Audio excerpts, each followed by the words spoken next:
नया साल का जश्न मनाया जाएगा कई जगहों पर। उस संदर्भ में भी हम लोग अलर्ट हैं विभिन्न जगहों पर। ख़ास करके आपने जैसा कहा कि जो बॉर्डर एरिया है वहाँ पर हम लोग अलर्ट हैं, तो हर एक जगह हम लोग की सर्च इत्यादि आसूचना के आधार पर हो रही है। अवैध शराब या किसी तरह का ड्रग्स इत्यादि मिलता है तो उनकी गिरफ्तारी होती है नॉन बेलेबल सेक्शन में और उनको न्यायिक हिरासत में साबित किया जाता है। कानून सबके लिए बराबर है। कोई भी व्यक्ति अगर कानून का उल्लंघन करेगा, शराबबंदी कानून का की आप बात कर रहे हैं, तो उन पर कार्रवाई होगी। 4 दिन बाद न्यू ईयर सेलिब्रेशन होगा, यानी कि आज 27 दिसंबर है और 1 जनवरी आने में 2-4 दिन बचा है। इसी को लेकर बिहार सरकार ने जितने भी बॉर्डर एरिया हैं सबको सील कर रही है और पूरी तरह और ज़्यादा से ज़्यादा पुलिस की तैनाती कर रही है और छानबीन करना स्टार्ट कर दिया है। नमस्कार, मैं विकास और आप देख रहे हैं चौकस भारत न्यूज। आप भी सुन के हैरान हो गए हों कि आखिर ऐसा क्यों। आपको बता दें कि बिहार में शराब बंदी है और इसी को लेकर बिहार पुलिस और बिहार सरकार ने जितने भी बॉर्डर एरिया है सबको सील कर दिया और पूरी तरह से जवान को तैनात कर दिया और जांच पड़ताल करने के बाद ही बिहार के अंदर आएंगे। इस मुद्दे पर जब मीडिया ने बिहार सरकार के मंत्री सुनील सिंह से बात की तक उन्होंने क्या कुछ जानकारी दिया, पहले उनकी बातों को सुनिए। आप सभी को नमस्कार।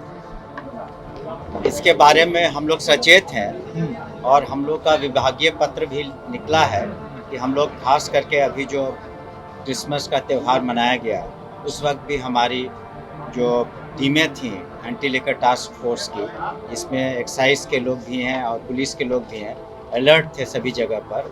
और जो नया साल का जश्न मनाया जाएगा कई जगहों पर, उस संदर्भ में भी हम लोग अलर्ट हैं विभिन्न जगहों पर। खास करके आपने जैसा कहा कि जो बॉर्डर एरिया है वहाँ पर हम लोग अलर्ट हैं, तो हर एक जगह हम लोग की सर्च इत्यादि आसूचना के आधार पर हो रही है। नए साल में पीते हुए या पीकर पकड़े गए तो किस तरह से कार्रवाई होगी, क्या कठोर कार्रवाई? देखिए, कानून तो स्पष्ट है कि अगर पहली बार कोई पीते हुए पकड़े गए तो उनको बेल मिलेगा, लेकिन अगर एक से ज़्यादा बार कोई पीते हुए पकड़े गए तो उनको जेल होगी।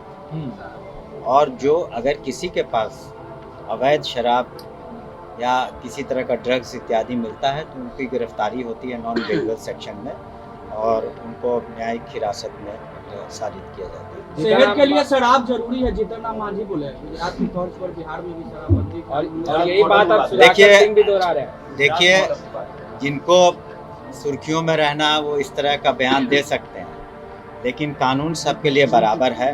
कोई भी व्यक्ति अगर कानून का उल्लंघन करेगा, शराबबंदी कानून का की आप बात कर रहे हैं, तो उन पर कार्रवाई होगी। तो इस तरह का बयानबाजी करना तो सभी कर सकते हैं, लेकिन सच्चाई ये है जो लोग बयानबाजी कर रहे हैं, जिनका आप नाम ले रहे हैं, तो उन्होंने इसके पक्ष में बयान दिया था और पक्ष में वोट दिया था असेंबली में।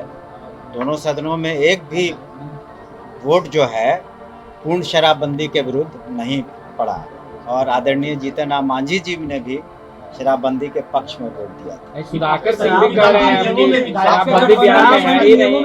तो देखिए, इस तरह का अनर्गल बयान देना उनके लिए हो सकता है लोग बोलें, लेकिन ये सच्चाई है कि हम लोग पुलिस विभाग, एक्साइज विभाग कार्रवाई करता है, लेकिन समाज में कुछ लोग गलत होते हैं, ये भी सच है। अगर ऐसा नहीं होता तो बहुत लोग गिरफ्तार नहीं होते। शराब के धंधे में जो लिप्त हैं या कारोबारी हैं या सप्लायर हैं, मैन्युफैक्चरर हैं, तो उन लोगों की गिरफ्तारियां हुई हैं और भविष्य में भी होंगी जो कानून का उल्लंघन करेंगे। शराबबंदी सहयोगी दल आरजेडी के विधायक सुधाकर सिंह ने मांझी के बयान का समर्थन किया है, आपका सहयोगी दल समर्थन कर रहा है। वो उनका निजी बयान हो सकता है, स्वतंत्र हैं कुछ भी कहने के लिए, लेकिन कानून तो यही है कि पूर्ण शराबबंदी है और जो भी उसका उल्लंघन करेगा, कोई भी स्टेटस हो उसका, उस पर कानूनी कार्रवाई होगी। स्वतंत्र हैं, हमने जैसे कहा कि अपने भावों की अभिव्यक्ति कर सकते हैं, लेकिन यहाँ पर पूर्ण शराबबंदी, नशाबंदी है और रहेगा। धन्यवाद। तो आपने सुन लिया। आपको बता दें कि क्रिसमस पर केरल में 100 करोड़ से ज़्यादा के शराब कारोबारी हुए थे, वही बिहार में शराबबंदी है और इसी शराबबंदी को मद्देनजर रखते हुए बिहार सरकार के मद्य निषेध मंत्री सुनील सिंह ने जितने भी बॉर्डर जो एरिया है उस पर अपनी तैनाती पुलिस को बढ़ा दी और पूरी तरह से चेक करने के बाद ही उनको बिहार में एंट्री मिल रहा है।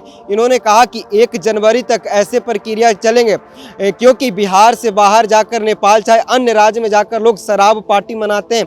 इसी को मद्देनजर रखते हुए बिहार सरकार ने ऐसी फैसला ली है। बहरहाल इस खबर में इतना ही। बने रहिए चौकस भारत न्यूज़ के साथ। धन्यवाद।